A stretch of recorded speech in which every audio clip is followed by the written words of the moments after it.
Mari kita berdoa. Bapa Sorgawi, Bapa yang kami sembah dalam nama anak-Mu Tuhan Yesus Kristus, sungguh kami sangat bersyukur kepada-Mu Tuhan untuk pagi hari ini, di mana Tuhan masih mempercayakan napas kehidupan yang baru kepada kami. Kami boleh bangkit dari tempat tidur kami, dan sebelum kami memulai aktivitas kami membersekutu dengan Tuhan, berdoa, memuji muliakan nama Tuhan, dan mendengarkan kebenaran firman Tuhan melalui channel YouTube ini. Berbicara bagi kami Tuhan, nyatakan kuasa-Mu, nyatakan isi hati-Mu, karena kami telah siap untuk mendengarkan kebenaran firman Tuhan. Di dalam dan demi nama anak-Mu Tuhan Yesus Kristus, kami sudah berdoa dan mengucap syukur. Amin. Shalom ibu bapak saudara terkasih dalam nama Tuhan kita Yesus. Semangat pagi.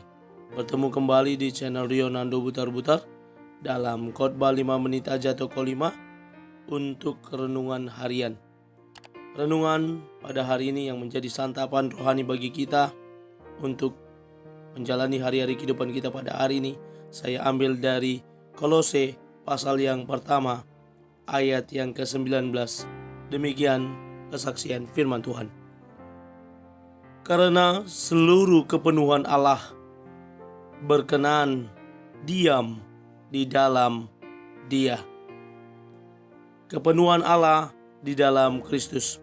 Ibu bapak saudara terkasih dalam nama Tuhan kita Yesus, teks ini merupakan satu rangkaian doa Paulus atas jemaat Kristen di Kolose, karena iman mereka dalam Kristus Yesus dan kasih mereka terhadap semua orang kudus. Melalui doanya tersebut terungkaplah harapan Rasul Paulus bagi jemaat yang pada zaman itu sedang menghadapi berbagai gempuran ajaran-ajaran sesat, terutama pengaruh ajaran Gnostik yang mengatakan bahwa seluruh manusia itu ditentukan oleh tingkat pengetahuan atau intelektual yang dimilikinya. Di sini jelas terlihat upaya untuk membelokkan dasar atau sumber dan tujuan keselamatan. Bahayanya adalah para pengikutnya berpikir bahwa keselamatan itu diperoleh sebagai usaha sendiri dengan cara memiliki pengetahuan yang tinggi. Pikiran seperti itu tentu bertentangan dengan ajaran dasar Kristen bahwa keselamatan yang kita dapat merupakan kasih karunia atau sola gratia. Dengan ajaran ini juga timbullah pengkotak-kotakan dalam jemaat. Ada kelompok yang merasa diri lebih rohani karena memiliki pengetahuan yang tinggi, sementara yang lain dianggap tidak rohani karena tidak memiliki tingkat pengetahuan atau pengetahuan yang rendah. Tentu hal ini merusak persekutuan jemaat sebagai tubuh Kristus.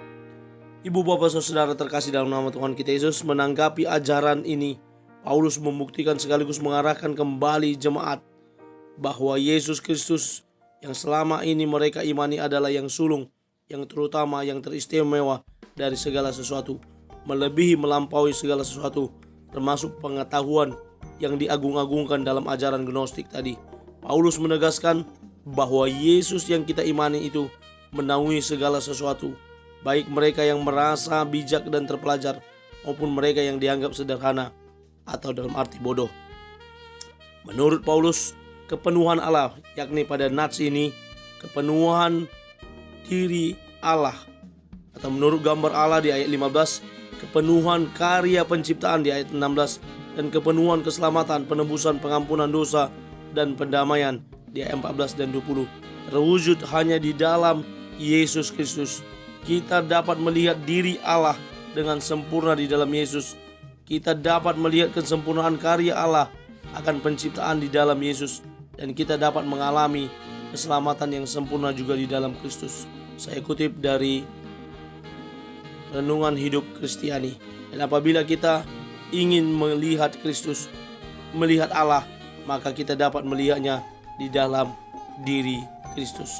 Karena itu ibu bapak saudara terkasih, karena Dia, Yesus Kristus yang kita imani, yang kita percayai, adalah merupakan kepenuhan Allah, di mana Allah berkenan diam di dalam diri Dia. Yesus Kristus yang akan kita sambut dan kita rayakan kelahirannya pada 25 Desember yang akan datang.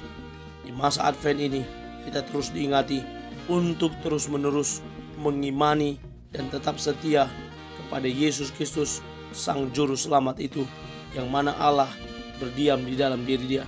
Dalam iman kita ke Tritunggalan Trinitatis, kita percaya Allah Bapa, Allah Anak, dan Roh Kudus yang senantiasa menjaga, melindungi hidup kita orang-orang percaya. Mari kita terus tinggal di dalam Dia dan Dia dalam kita, sehingga hidup kita terus berbuah dan bercahaya di tengah-tengah lingkungan dimanapun Tuhan menempatkan kita. Mari kita jalani hidup ini dengan senantiasa memohon berkat dan perlindungan yang daripada Tuhan. Amin. Kita bersatu dalam doa. Bapa Surgawi, Bapa kami yang kami sembah dalam nama anak-Mu Tuhan Yesus Kristus, sungguh kami sangat bersyukur kepada-Mu Tuhan pada pagi hari ini, mana kami masih boleh mendengarkan kebenaran firman Tuhan yang menjadi rema bagi kehidupan kami, yang mana Engkau Tuhan berkenan diam di dalam diri Kristus dan kepenuhan Allah ada di dalam diri Dia. Nah, itu ajar kami untuk tetap setia kepadanya. Terima kasih Bapa, dalam nama Yesus kami mulai hari ini kami berdoa. Amin. Selamat beraktivitas. Tuhan Yesus memberkati. Shalom.